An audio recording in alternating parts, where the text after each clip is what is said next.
অবকাশ যাপন কেন্দ্র হিসেবে দিন দিন জনপ্রিয় হয়ে উঠছে ছুটি রিসোর্ট।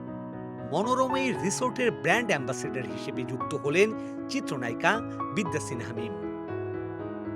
এটার জন্য আমি অনেক লাকি যে দর্শকরা আমাকে পছন্দ করে, তারাও দেখতে চায়। ছুটি রিসোর্টে আয়োজিত এক আড়ম্বরপূর্ণ সমঝোতা স্মারক স্বাক্ষর অনুষ্ঠানের মাধ্যমে আনুষ্ঠানিকভাবে এই ঘোষণা দেয়া হয়।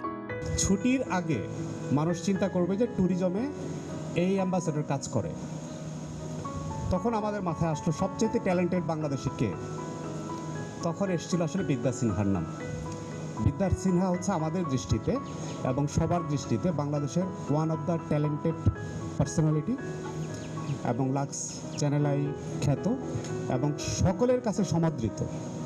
আজ থেকে বিদ্যা সিনহা আমাদের পরিবারের সদস্য এবং আমরা চাব ছুটিতে এই 12 বছরে 14 বছরের জার্নিতে যারা ছুটিতে এসেছেন এবং ভবিষ্যতে আসবেন, সব ফ্যামিলি যেরকম মেমোরি ক্রিয়েট করতে আসেন, আমরা রিকোয়েস্ট করব বা আমরা চাবো বিদ্যা সিনহার উপস্থিতি ছুটি পরিবারের সাথে এটাকে আরও শক্ত করবে, এটাকে আরও সমৃদ্ধ করবে এবং মানুষের আস্থার জায়গায় নিয়ে যাওয়ার জন্য সহযোগিতা করবে।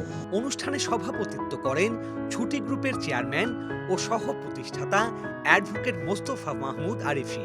এ সময় উপস্থিত ছিলেন সহ প্রতিষ্ঠাতা মোস্তফা কামাল, মোহাম্মদ শামসুল ইসলাম মাসুদ এবং আলমগীর ফেরদৌস সহ প্রতিষ্ঠানের ঊর্ধ্বতন কর্মকর্তা ও সম্মানিত অতিথিরা।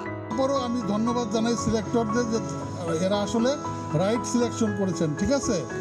এবং আমি প্রচণ্ডভাবে আশাবাদী যে আমাদের এই নতুন ব্র্যান্ড অ্যাম্বাসেডরকে নিয়ে আমরা অনেক দূর যেতে পারবো এবং সারা দেশে ওনার যে ফ্যান আছে এদের মাঝ থেকে আমরা অনেক গ্রাহক পাবো যারা ছুটি রিসোর্টকে ভালোবাসবে, ছুটি রিসোর্টের সাথে থাকবে।